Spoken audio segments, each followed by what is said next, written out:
Hey guys, Professor Bell, Comic Book University, and I am reading Captain America Steve Rogers, issue number 9. Now, Mariah Hill is on trial for her recklessness, her political derision, and her prejudices during many events like the first Marvel superhero Civil War, and her contempt for authority. Now, while the prosecution delivers expert witnesses and even Captain America himself speaks out against her, she uses emotional witnesses that have nothing to do with the issues and plays an effective marketing game to win hearts over facts and intellect.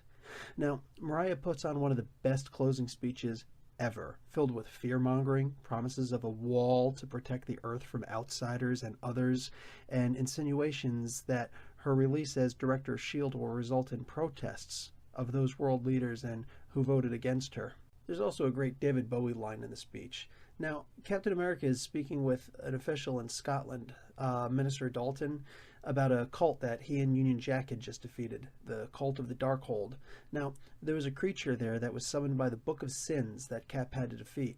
Seeing as Cap was part of the Thule Society growing up in this new reality for him, he was able to deduce that this was a creature that hasn't been seen in daylight since Arthurian times.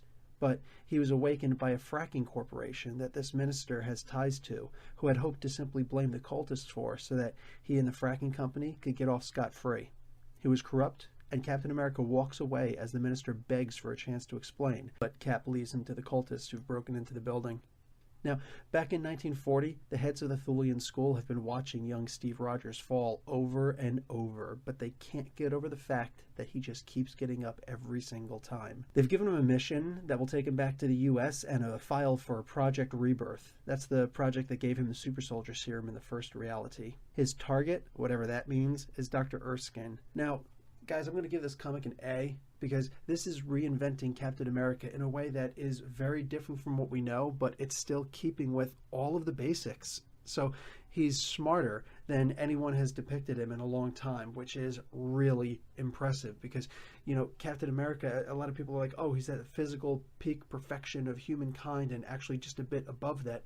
Yeah, don't forget, he's also genius level intellect. Now, he doesn't study engineering like Reed Richards and Tony Stark and all of them, and he doesn't study chemistry or biochemistry like Hank Pym. He's not a scientist. He can understand those things if he gets an explanation or if he reads up on them.